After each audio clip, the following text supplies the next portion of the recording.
to share with you today a story and some images from my sport that have helped me implement a way to achieve more with less.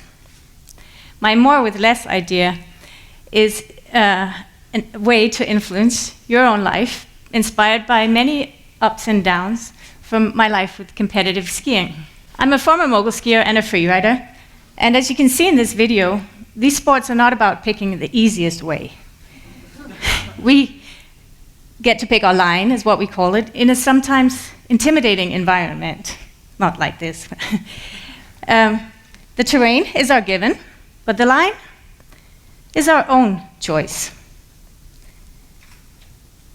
We want to ride a challenging line as playfully and gracefully as possible.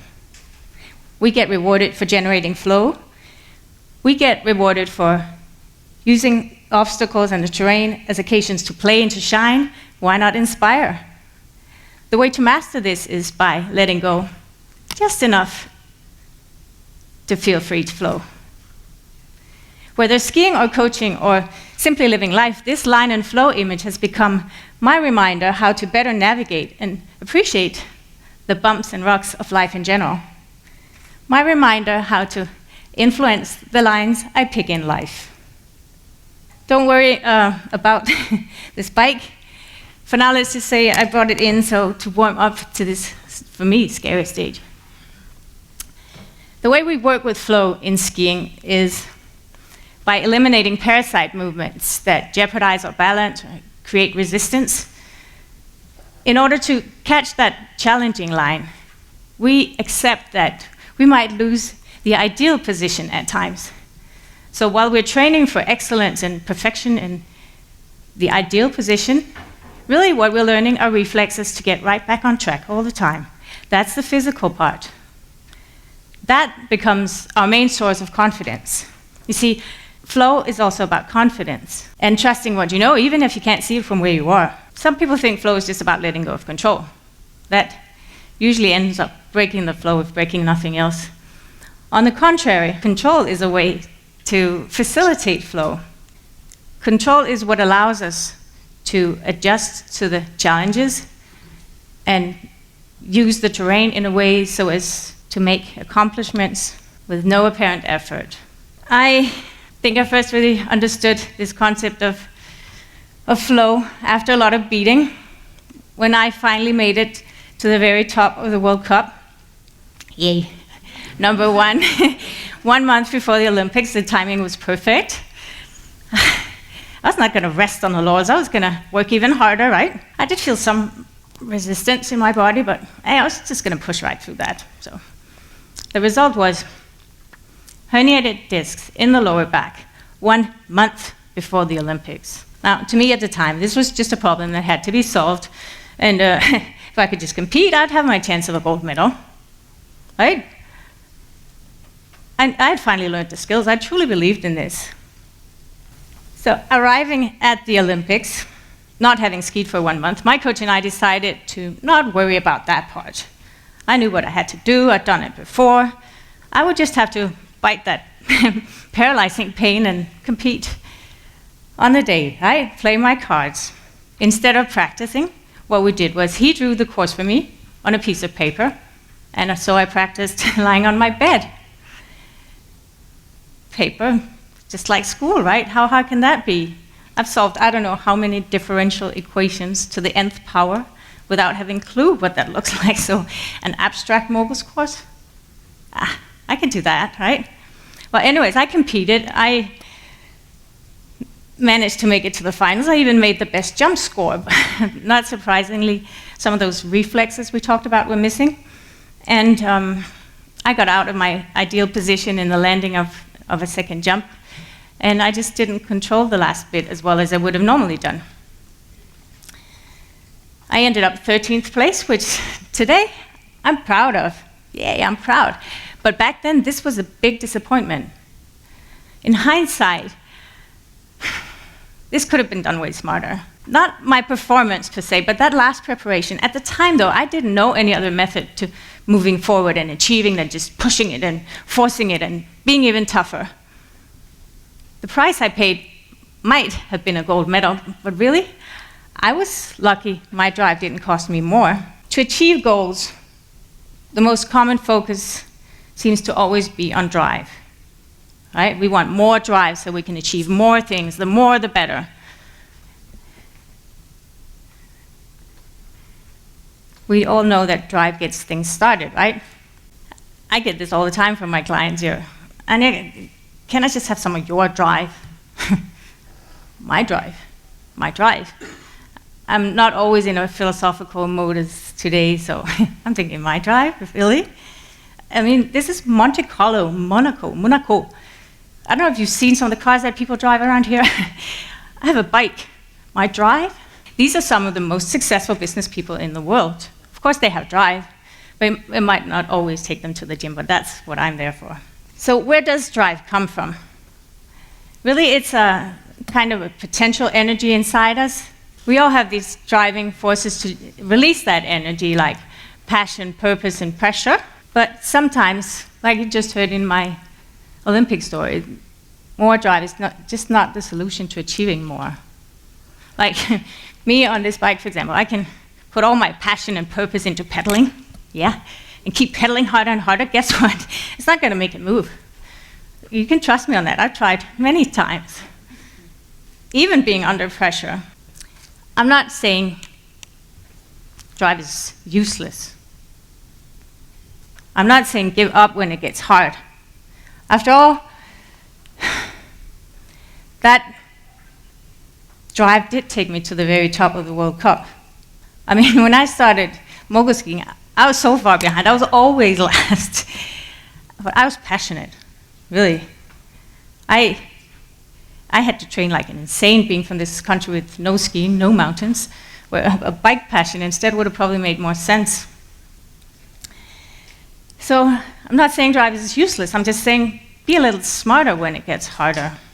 So now that we know that more drive is not always enough, or a waste, or even worse, it's time to shift focus. Let's take one step back here. What did we want the drive for in the first place? To make things happen, right? To achieve things, to have influence. Do you know the root of the word influence, by the way, anyone? I do. I spent a lot of time with my granddad as a kid, and his big passion was finding the roots of words. He wrote dictionaries. Yes, there are actually people writing dictionaries. Well, I can reveal to you, if you haven't guessed by now, that the root of the word influence is to flow. Influence is a power affecting a person, thing, or course of events, especially one that operates without any direct or apparent effort. A power that operates without any direct or apparent effort. How cool is that? So when I'm riding down the mountain, generating that flow, I'm influencing. How's that even possible? You might think, how is that even possible, right? Well, let's have a quick look at some of the mechanisms involved. We've got top of the mountain, bottom of the mountain. Potential energy, flow. I know what you're thinking now, physics class, right? Yeah, there's got to be some kind of scientific law coming in here. Do you see it coming? Yeah? Well, in the relation between drive and flow, there's a third factor. A factor that makes it possible to affect flow without adding more energy. That factor is resistance. Does that sound familiar, anyone? Do you recognize this guy? It's Ohm's law, right? So here we see that if we can just adjust resistance, we can make more flow with that same energy, or we might not need as much energy to generate that same flow.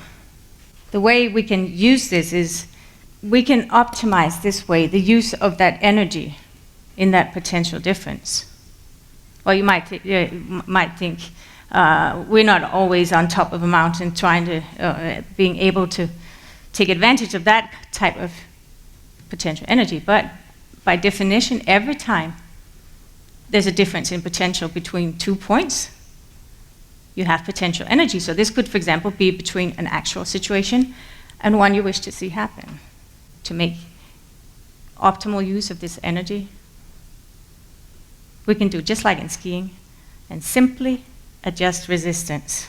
This concept of adjusting resistance, I think I got it in those years after those Olympics I just talked about. I was trying to ski for a couple of years with back pain, trying to protect myself. My instinctive solution was to contract every single muscle and be tight and rigid. Imagine the shock of your spine when trying to land on all stiff legs. It was time to shift focus. With the help of smart people, I realized that I was teaching my body all the wrong mechanisms. Of course, being smooth and absorbing would be a much better solution in my situation. I had to loosen up. Today, this might seem obvious. We're talking about this, right? But to me at the time, it was not. It was scary. I had to go back and change my technique. It meant big change. But daring to go back and make that change, I soon experienced on my own body how with a smoother approach you can sometimes achieve more. I started to feel free to flow again.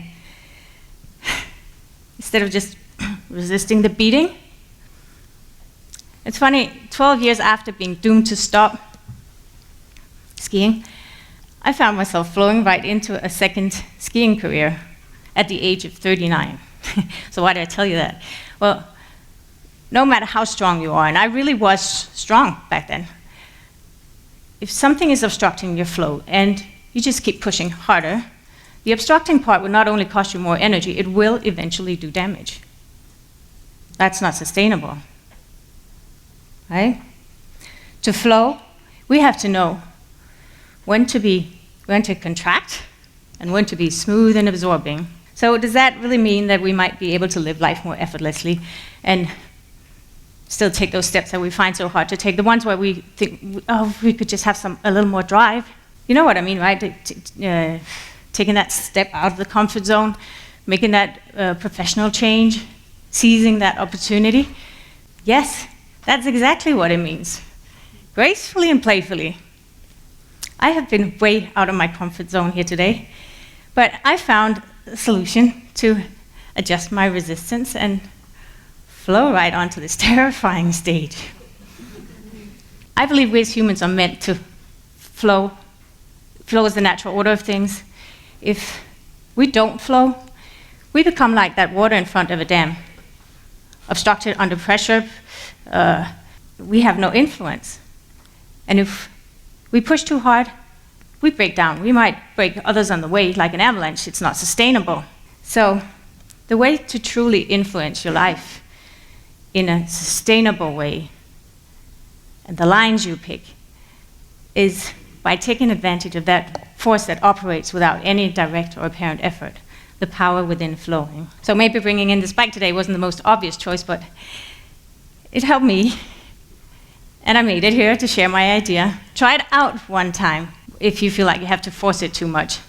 And let me know, you might have your own images to remind you that by simply adjusting resistance to optimize flow, you can achieve a whole lot more with less. That's the idea I wanted to share with you today. Thank you for listening.